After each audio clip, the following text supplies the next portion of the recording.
This time on episode 181 of Legends of S.H.I.E.L.D., we're going to be talking about the penultimate Luke Cage episode, Soliloquy of Chaos. We're going to be running down the weekly Marvel news and your feedback. I'm Jeannie. I'm Rachel. And I'm Nikki from Tyrion's Landing, a podcast member of the Gonna Geek Network. Just like the one you're listening to now. The opinions expressed are those of each individual. Check out all the other podcasts at GonnaGeekNetwork.com. And get ready, because geekiness begins in 3, 2, 1. You have been granted clearance by Director Phil Coulson. Stand by for S.H.I.E.L.D. debriefing.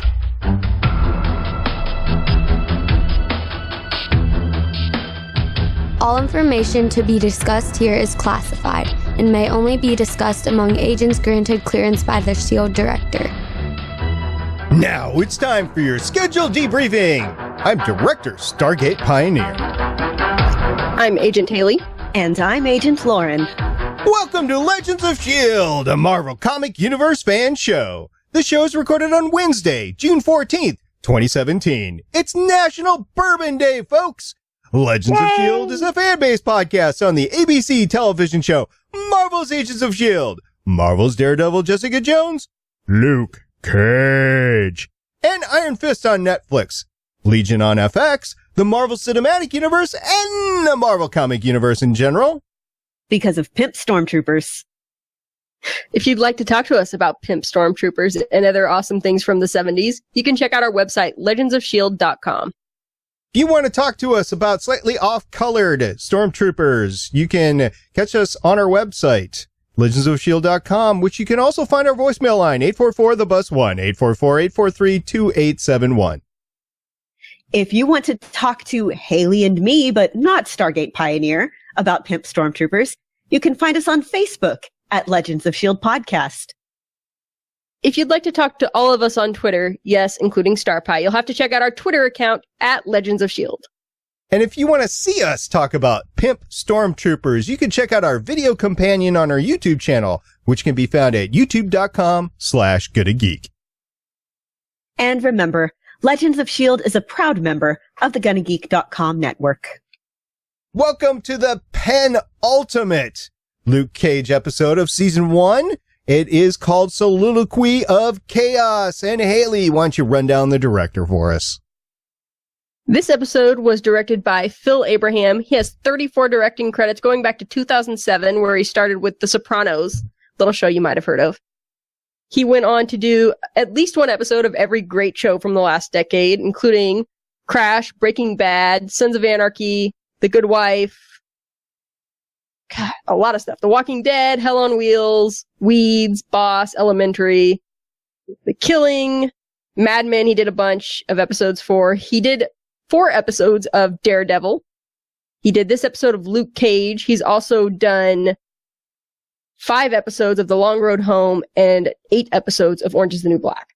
He's done 3 episodes of Halt and Catch Fire, and let's not forget, this is our 6 degrees of degrees of whatever from from Kevin Bacon, because he did the following.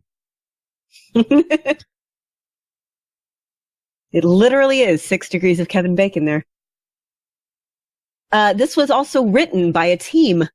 First, we have Akela Cooper, who has 6 writing credits, starting with Tron Uprising, 1 episode back in 2012, which I need to see. I had it on my DVR, and then my DVR basically exploded.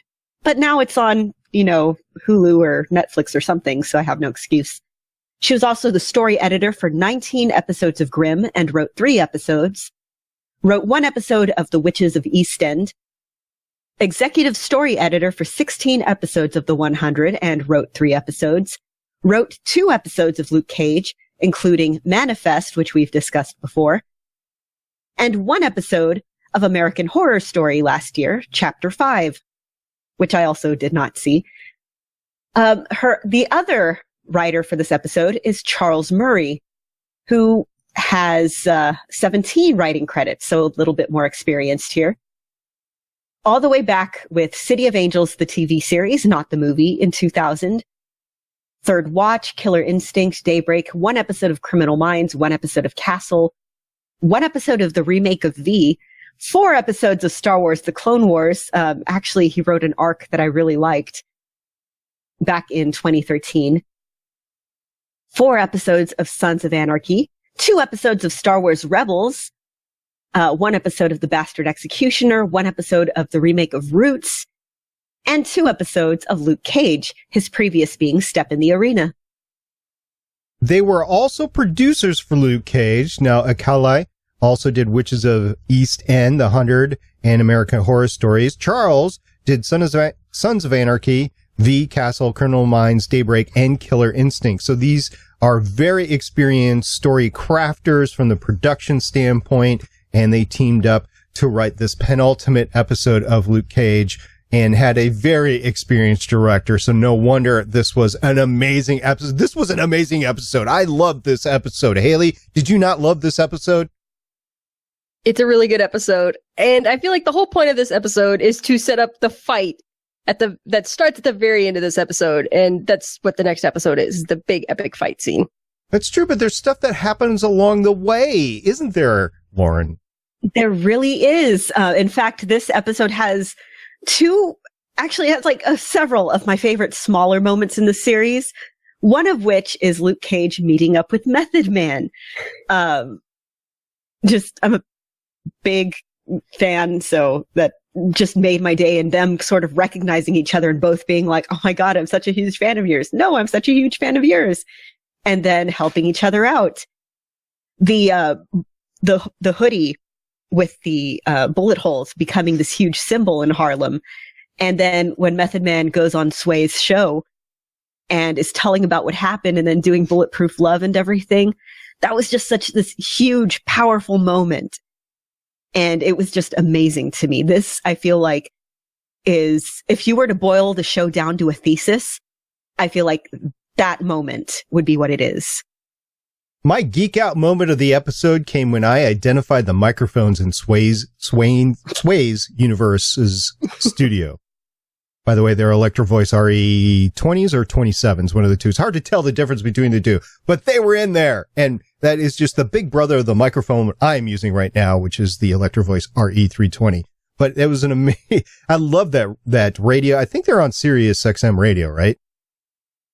I believe so. I think that's where S.H.I.E.L.D's show is. S.H.I.E.L.D, by the way, used to be a VJ on MTV, and I used to watch his show. And I'm really pleased that he stayed popular. Like, he was always a pretty cool guy.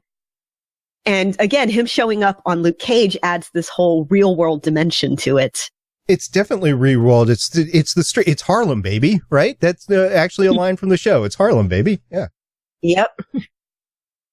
And this is the real, they're trying to translate what's happened everywhere out there to what's going on in real world, inner city America, but it's still real world America.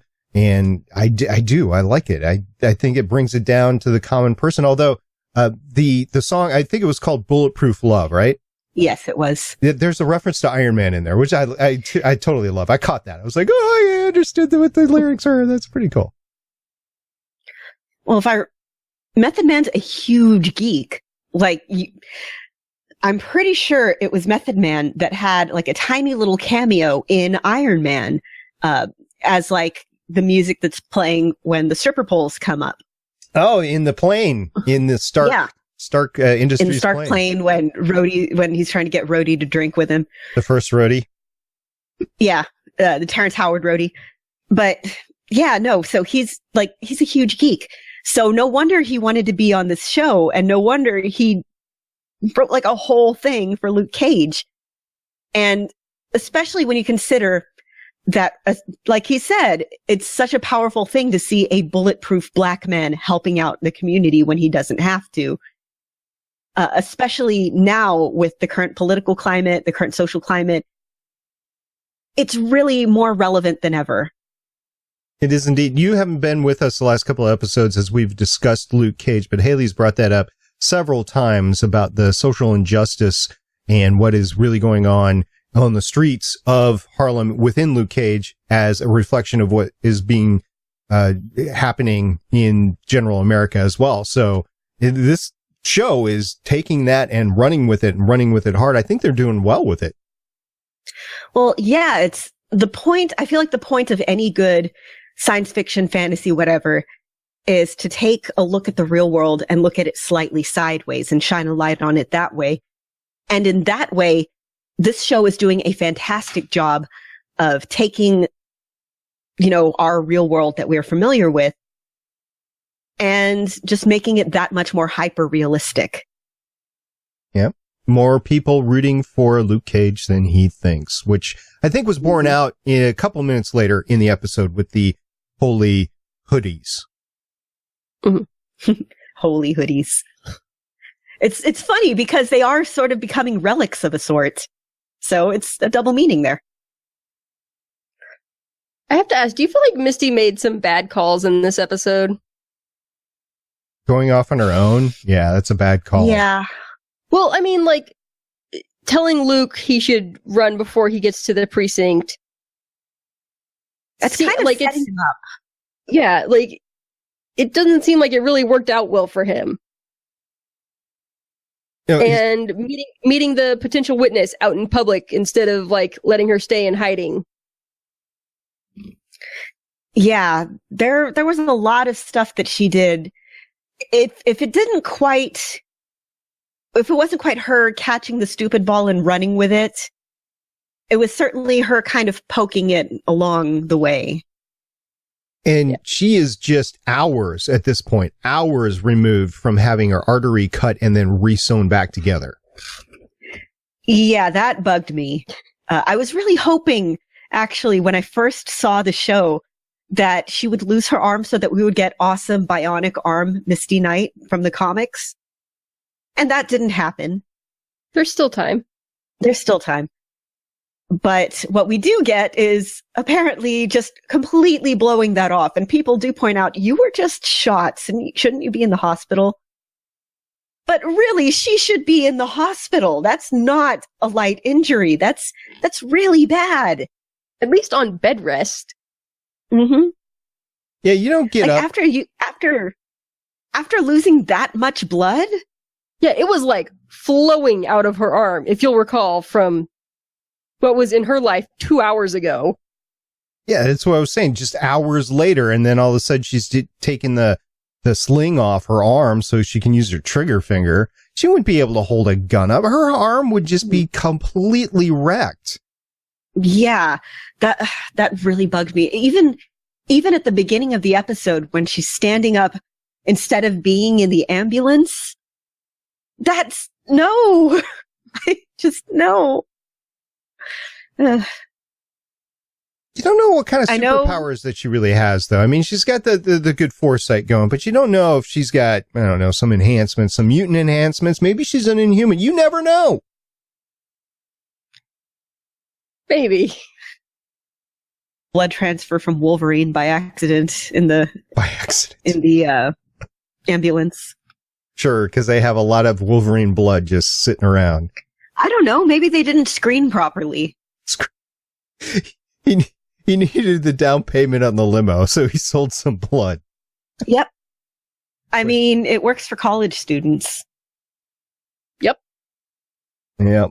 And apparently, on National Bourbon Day, it's easier to get drunk with less blood in your blood, too. That is true. By the way, I cannot in good conscience recommend drinking after you have given blood. I actually they passed give you out most once. of your blood back after you do that. Well, it takes a while for it to come back. I passed out once after... No, I'm talking about when you sell plasma.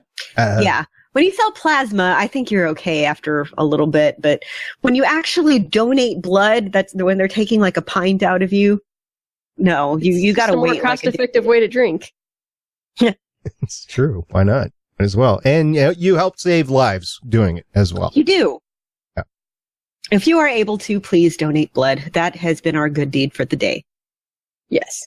And don't drink right after doing it. I'll be responsible and say that. And don't drink right before doing it, because while it will make you bleed faster, it's not a good thing to do right before you donate blood. You know who's not responsible in this episode? I don't think Mariah is being very responsible. I mean, she's embracing her inner gangsta. Oh, Mariah, you make all of the bad decisions. So she's cornered by, well, when you're cornered by Diamondback, you don't say no because you know he's going to kill you. So you just try to get out of the situation and get him out of your house. So, I don't necessarily think that's a bad idea, but she did talk about murder on an open line. Yeah, that's another thing you should not do. Well, how many times have you murdered somebody, Lauren? None Don't that you answer can that prove, question. because I've never spoken about it on an open line. But it's okay to talk about it on a podcast. It is not okay to talk about it over a podcast. Do not do it anywhere that, you know what? I'm going to stop giving murder advice. Okay. I'm going to stop doing anything that can be tied back to me at a later date. Just don't kill people. Okay. Don't kill people. Good advice. It's sound advice. Indeed. I noticed that Mariah, this is the first time I noticed because, you know, it's National Bourbon Day, but Mariah is actually a vodka drinker. Well, it has less calories. I did not know that. Yes, actually. When I was in Weight Watchers, they were going over the new plan, and they were talking about how, you know, the points for wine and all this stuff has been increased, and everyone was greatly disappointed. And then this one little old lady, they were talking about, you know, alternate drinks, and this little old lady was like, vodka and, what was it? Vodka and flavored soda water. And everyone just kind of looks at her, and she's just there like, I know what I'm talking about. Been drinking for a lot of years, kids. Oh, yeah. So, yes. Well, if I ever get the opportunity to pick up drinking again, I will explore the finer points of vodka. Are you going to sniff the onion? See, I've experienced doing that. It didn't end up well the first time, so onions and me don't get along all that well anymore. Well, you don't eat the onion, you sniff the onion. Well, yeah, I know. It's the smell, you know, the sense after you've been through a terrible hangover, you know, the senses are, Yeah. you know, I'm never going to do that again, sort of thing. Okay, I get it. There you go. To this day, I do not drink coconut rum. To this day, I don't drink Fireball. Oh, I drink a lot of Fireball. So did I, once. I know finer points of whiskey than Fireball. That's, I don't drink at all anymore, of course, because, you know, I can't. Yep. Yeah. But somebody that should be drinking is Shades, because he's got one heck of an episode. He almost gets killed, I don't know, a half dozen of times, we'll just say it. I mean, there's the one big thing in the elevator, but at any point in time, he's at risk of getting killed. Yeah, we see him getting arrested, and then that confrontation with Zip in the elevator, and it's just a bad day all around for him. But on the upside, kudos to Theo Rossi for, you know, really shining in this episode. I really liked his performance in this episode. He gets his shades back. He survives the elevator. He makes a deal with Mariah and Luke Cage along the way, or at least that's what it seems as it was happening. I mean, that's some maneuvering that he's got going for him, especially against Diamondback. He's taking Diamondback head on. He's not like getting out of town. He's taking it on. Yeah, with regards to the whole Shades and Mariah trying to make a deal with Luke Cage. Okay, first of all, like the sheer guts of going to Pop's place and saying parlay. I mean, everybody's blood's kind of boiling at that point, especially, you know, after what happened to Pop. And then I just really loved Bobby in the background, just kind of snarking all over the place. He's really become one of my favorite characters as the show goes on. Mm. Bobby? Yeah. He's just kind of, you know, he's acting as Luke's conscience. He's just kind of, I feel like he's the male answer to Claire Temple in a lot of ways on the show. Like the common sense, like, this is a stupid idea. What are you doing? Very calm. very rational person. He does know when to back off, though, because when everybody around him has guns or superpowers, and he's trying to tell them to take it outside, and they say no, okay, just trying here. Exactly. The whole chess thing is perfect with him because, well, when he's talking and he's like, yeah, the whole point of chess is to try to outthink your opponent. So that's the purpose of playing yourself, is to try and best yourself. And you see this with him. He's this very rational person who his rationality and ability to think ahead has been helping Luke. And when he sees, okay, these people have guns, I can do nothing, he's like, okay, checkmate, runs off. Pretty much fast. He runs off. And also, I love the whole, I just had this place fixed. I know. At first, it's the hinges, and then, grenade goes off. It's the whole windows. Come on. And then he had the money to fix it the first time. He doesn't have the money to fix it now, at least right now. I don't know what's going to happen, but yeah, money, and it takes money to fix a big window. You know how expensive big windows are? Yes. Yeah, they're very, very expensive. I mean, I've got a big bay window in my house, and one of the neighbors had to have theirs replaced. And they were telling me the thousands of dollars that they would have had to pay if it wasn't covered by insurance. I'm like, well, it's covered by insurance, but you're going to pay for it in your insurance premiums eventually too. So, 6 and 1. Even beyond that, aren't you afraid of like looking out the window one day and seeing just like somebody staring out there holding a knife in your hand, and then lightning flashes and they're gone? I thought we weren't going to talk about murder anymore. You're right. I'm sorry. Let's move on. So Domingo does the ultimate stupid thing and decides to try to attack the stash of Diamondback head on, and that doesn't end well. No, it doesn't. In fact, it ends with an explosion. So I guess you could say it ended explosively. I would think that a crate of C4, because that's what it was. It was a crate of C4. I would think the crate of C4 would have leveled the building, not just blown the windows out. Well, I guess the special effects team only has so much budget. They've already taken down a building with a shoulder-fired rocket, so that they can't take down another building with a chest of explosives. Mm-hmm. Okay. Because plot? Because plot. Because plot.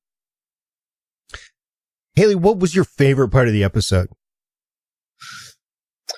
Probably when Diamondback showed up in his 70s comic book getup. Straight out of the X-Men. It was definitely his super suit. Where's my super suit? Oh, that part was great. So was the glove part of the super suit, the glove that he used before, or was the glove a separate tech that he was using?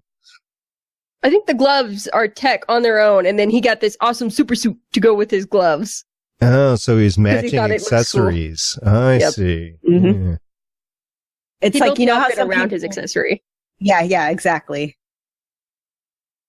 So something I noticed, it was just one of those connected to, at first I almost didn't notice, but this time I noticed, Stan Lee's cameo. Did you see it? No, I did not. So right before the scene with Method Man in the convenience store, there's if you see something, say something sign, and it has Stan Lee on it. Oh. Just Stan Lee's big smiling face right there. So that was his cameo. I did love the Luke Cage going into the convenience store and just, he's like, really? You guys are really good. And they shoot him and it doesn't do anything. He's like, okay. And the guy's like scared, and Luke says, give me your phone. And he hands him the gun. He's like, no, idiot, your phone. And he just taps him on the forehead and he falls down because it's so strong. Mm-hmm. Way to go, Luke. That was a funny scene. Funny indeed. What was also funny scene is when he was interrogating Turk. Turk just can't win.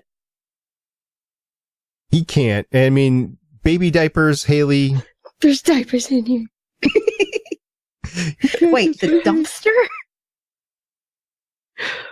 Oh, all fun. Oh, Turk. He gets what's coming to him, if you ask me. I mean, he's the reason why a lot of stuff has happened. And yeah, he's the one who, told everyone. Well, he told where that Luke was at Pops' place. Yeah, if I remember right, which led to Pops being killed. Yeah. Haley, what did you see that we haven't talked about yet? I don't know. Let's see. Talked about Misty already. Mm-hmm. Talked about that already. Sorry, I'm looking at my notes. This is a riveting podcast, isn't it? It definitely is. Lauren, do you have anything while Haley is reading her notes? Going back to the lyrics of the song that the title is from, Soliloquy of Chaos. Once again, very thematic to the episode, because we're misled and misfed facts. We're way off. Killing you and killing me. It's the Soliloquy of Chaos. Like this whole thing, it's a war of misinformation that we're seeing, especially with regards to Mariah and her vendetta against Luke. Yeah. And Diamondback and his vendetta against Luke. It's all about the false news, false facts. Oy. I know, and this came out way before that was actually a big thing. I guess Luke Cage is a little bit of prognostication. There you go. Haley, do you find anything? There was the bit about Zip saying, he's his own man, when he's totally copying S.H.I.E.L.D's entire shtick for the whole episode. Mm-hmm. Even down to the shades. Yeah, wearing his shades. Not even just stealing his look, his actual shades. I thought his shades were ground, that Claire ground the shades rectum. I think yours are new shades. Oh, did she? Yeah. But they were lookalikes. Okay. Yeah. Yeah, we ended. So he steals his entire thing and is like, "Oh, I'm an individual." Not really. Not so much. And if you got two guys in an elevator, you might want to use them next time. Although there's not going to be a next time for any of them. So I gotta hand it to Shades. I didn't think he was going to make it out of that elevator. That was a slick move that he pulled off. So dude deserves to survive after that. Absolutely. I don't think he deserves much after that. Surviving, maybe. Hey, yeah, Shades is one of those characters I kind of can't help but like. Because he's a bad guy, but he's very good at what he does. Indeed. Haley, do you have any quotes? Yes, lots and lots. Let's do it. Young cops always want to chase somebody. I'd rather be where they're already going. Oh, that reminds me. During that whole montage with everybody wearing the hoodies, there's that one part where there's these two guys who are kind of mocking that cop car driving by. The cop inside is the one who let Luke go. So it's just this kind of really meta moment that where we, the audience, know they're all on the same side. Mm-hmm. I didn't notice that. That was pretty cool. Probably a casting thing as well. You're already in the costume, might as well use it again, but definitely. Well, I think it's a statement. It's because you don't want to cast all the police as bad guys. He is supposed to be a good cop. But because he's wearing that uniform, everybody that he's driving by sees him as one of the bad guys. But really, he's on their side. It's one of those, again, the misinformation things. Rules differ across the nation, but for the most part, most cities actually enacted laws that you actually had to live with. If you were a city employee, which included the police, you had to live within the city limits. So in general, police officers are part of the community. They live there, they work there, they're working for the community. So it's not always such an antagonistic relationship that you might think. Really depends on the place. It does. Yeah. I absolutely will agree to that. All right, Haley, what else you got? Accused of killing a cop, and you ask him why he's running. And you have special bullets. Yep. I didn't mean it. That's what the kid said when he shot him. Yeah. Yeah, like that helps. He goes by lawyer. You need me to spell it? Again, I can't help but like shades. First name Law, second name... Last name Yer. Mariah scares me more than Cottonmouth. Oh, that poor girl. Yeah. She's messed up in something right now. Yep. Bulletproof always going to come second to Being Black. Yeah, except for he's not entirely bulletproof. You got the Judas bullets that could take him down. So he's a tank, but he's a tank He's quite a bit bulletproof. He's bulletproof to normal bullets. Yep. I'd rob the occasional bank and never look back. That's it. This has been an exciting series. Cannot wait for the finale next week. You Know My Stez. It's 13th episode of Luke Cage. And we will be doing that next Wednesday, I believe, at our normal time. That will be our last Wednesday broadcast. After that, we will be moving to Thursday night for the second broadcast during the week. But our main broadcast we started that this week with Legion Chapter 1. We will continue that this Sunday with Legion Chapter 2. So stay tuned as these podcasts get recorded and get thrown out. Published, if you will. We got some news. Are you ladies ready for some news? Yep. Yeah. Here we go.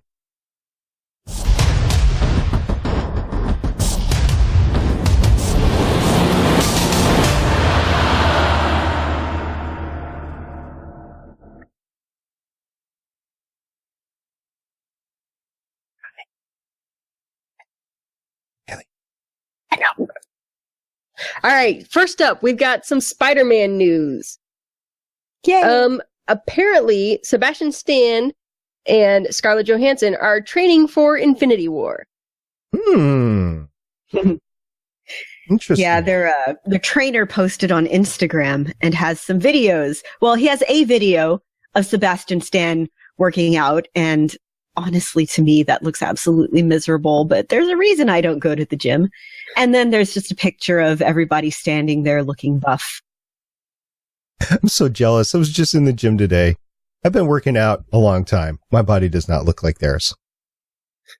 Well, you also don't have like a personal trainer to yell at you and ensure that you eat all of this stuff and regiment like every hour of your day. It's true. That would help. Having a nutritionist and a physician and a trainer, couple of trainers, dedicated workout facilities. Yeah, that would help. Really, if I could have somebody take care of the food for me, I think I could handle the rest. That is a cheaper option, actually. I can't do gyms. I just can't. I hate gyms so much. It's like I walk in the evenings. That's about it. Yeah, I had another gym story today, but I'm not going to tell it because I don't want to gross anybody out. I mean, we were talking about death earlier, so no need to talk about Did somebody throw up? Gym. Did somebody work out so hard they threw up? It's been known to happen. Yeah, I know. That almost happened to me once. Yep. Well, Sebastian Stan and Scarlett Johansson aren't the only ones hitting the gym. Josh Brolin is also in the gym right now, getting ready for Deadpool 2. He is a gym. So I completely forgot that he was cast as Cable. Like this past weekend, I was sitting there and I was thinking, I know they cast someone as Cable. Who did they cast? And I had to look it up on IMDb and I was like, oh, right.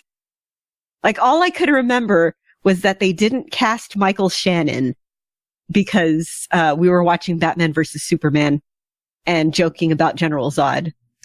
One of the very few people that get multiple roles within the Marvel Universe, separate studios, but within the Marvel Universe. So I'm excited to see Josh's characterization of both characters he's playing. Yeah, apparently he is going to be buff as hell as Cable. Yep. So some more Deadpool 2 news. Shioli Kutsuna, I can't talk today.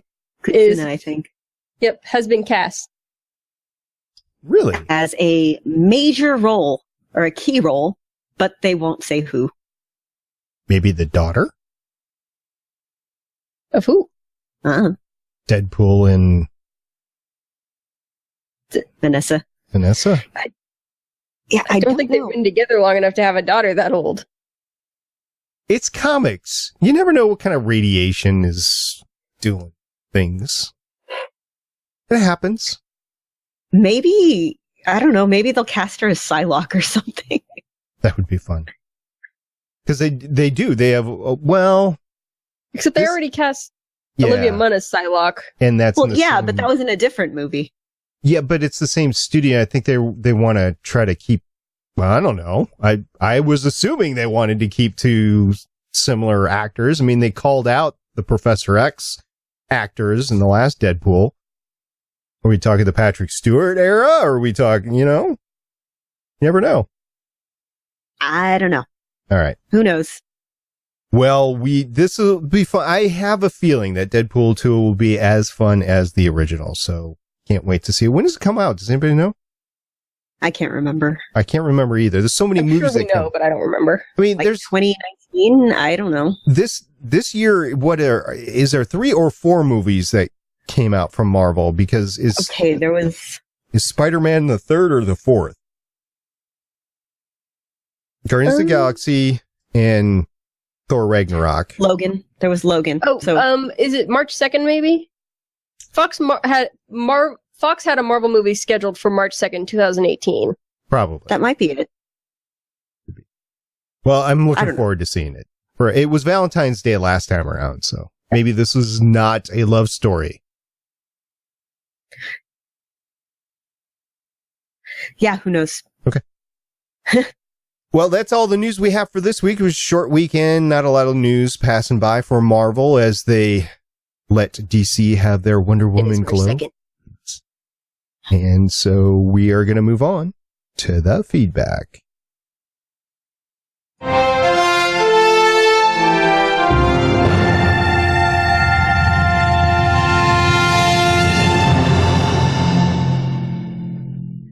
Friend of the show, Richard at Kodiak GWC, sent us a retweet from at Jessica Jones that it's National Bourbon Day. It is indeed. And then replied, "I've got the bourbon. Who got the glasses?" Yeah. And then there was a very long, entertaining thread. So we are also here celebrating National Bourbon Day. So happy National Bourbon Day to you. Happy National Bourbon Day. Mm-hmm. I don't have any glasses. I guess I could drink out of the bottle, but then I would have to go to the emergency room. So I'm not going to do that. I am drinking 1792 bourbon. I was not given enough notice. I don't have any bourbon in my apartment. I'm sorry. How do you not have bourbon in your apartment? Because I drink cheaper stuff. Need to drink. Yeah, we need to work on that. If you're going to drink good stuff. I mean. Or I could drink a lot of cheap stuff. Or you could drink a lot of good stuff. I can't afford to drink a lot of good stuff. Well, you're an engineer. You're making the bucks now. I'm making the medium-sized bucks. Medium, okay. You can buy some medium-sized good stuff. Like $17.92 is pretty good medium-priced drink. Usually the lowest I'll go is Woodford Reserve. And we could talk about bourbon all day, but we're not going to. And just want to say thank you, because without that tweet at Kodiak GWC, me nor all my friends would not have known today was National Bourbon Day. So thank you very much for letting us know today is National Bourbon Day. And of course, Jessica Jones obviously is the bourbon drinker in the Marvel universe. Speaking of the cheap stuff. Just whatever. We saw her guzzling down bottles of the cheap stuff. Mm-hmm. And that's what happens when you guzzle bottles of the cheap stuff. You end up with super strength. See? It's a plan, guys. Has it worked yet? Well for me. Has it worked? I haven't drank enough yet. Okay. We'll keep everybody on pins and needles there. All right. That's it for the feedback for this episode. We're going to walk this one out.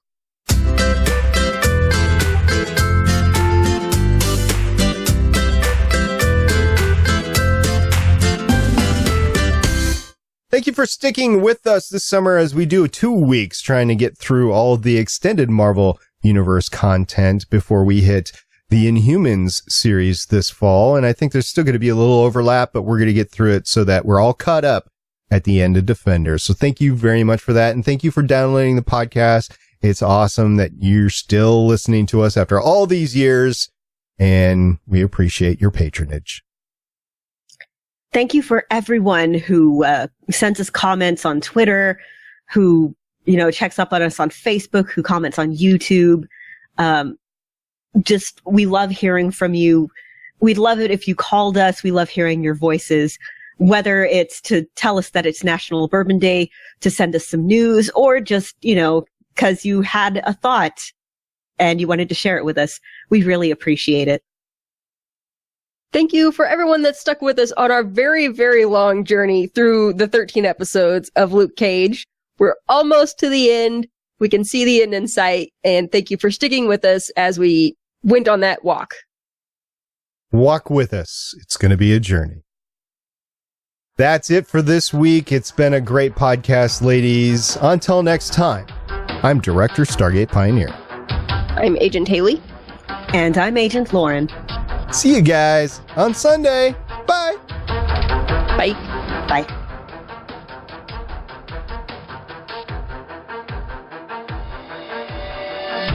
Thank you for listening. If you want to leave us feedback, go to gonnageek.com and you will find all our contact information and other shows. You can also visit legendsofshield.com where you'll find our complete archive of podcasts. The music heard on this podcast is by Kevin MacLeod, found at incompetech.com, and also artists on pond5.com and audiojungle.net. The opinions heard on this podcast are those of the individual hosts and do not represent Stargate Pioneer Productions, Legends of S.H.I.E.L.D, or Gonna Geek. Agents of S.H.I.E.L.D. is the property of the Disney Corporation, Marvel Studios, and ABC. No infringement is intended.